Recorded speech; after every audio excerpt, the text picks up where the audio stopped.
Иако град Скопје основаше ново предпријатие Градски енергетски системи, сепак до почетокот на грејната сезона најверојатно нема да ја преземе мрежата за парно грејење, па од 15 октомври повторно БЕК ќе ги снабдува скопјани со топлинска енергија.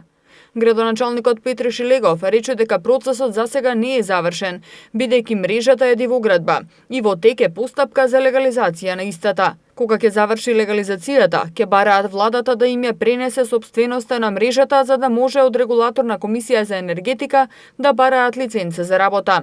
Шилегов потсети дека и БЕК лиценцата за работа ја добило во средина на грејната сезона, односно на 1 јануари. Градот Скопје е во постапка за добивање на лиценца за дистрибуција и снабдување на граѓаните со топлинска енергија. За таа цел го основавме предпријатието и во тек е постапка на легализацијата на топловодната мрежа која што досега за жал била дивоградба.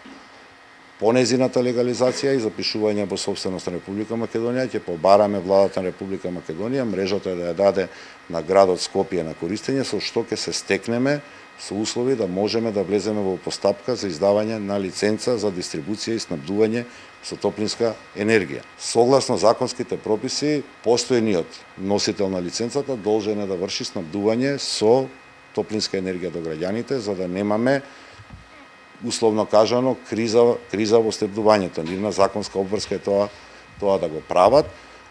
Да ве потсетам дека на пример постојниот носител на лиценца својата дејност ја има започната на пример на 1 јануари. Така што никогаш немало, да речам, проблем во преносот на лиценца. Во неколку наврати градоначалникот Шилегов рече дека тоа што инсистира е топлинската мрежа која е дадена на користење на компанијата Balkan Energy Group да се врати таму каде што е сопственоста, а тоа е на град Скопје, и се обидува да го врати на Скопје тоа што било одземено во последните 30 години. Имено таа мрежа е собственост на градот, затоа што дел од средствата или партиципирањето во изградбата на таа мрежа се токму на граѓаните кои со плаќање на приклучоците и услугите всушност ја имаат изградено. Од БЕК пак вела дека топловодната мрежа никогаш не била третирана како дивоградба и дека тие подготвени ќе ја дочекаат грејната сезона. Топловодната мрежа која е во собственост на државата е дадена под закуп на БЕК на 35 години, била регистрирана со Законот за подземни и надземни инфраструктурни објекти и придружните инсталации за што бил воден посебен регистар од градот Скопје. Во април 2013 година, кога дошло до промена на законот, почнала да се води и постапка за усогласување со истиот и топловодната мрежа никогаш не се третирала како дивоградба. Пред почетокот на грејната сезона направена е целосна проверка на системот за централно грејење и истиот е подготвен за редовна испорака на топлинска енергија до сите потрошувачи. Во тек и постапката за приклучување на новите потрошувачи во системот.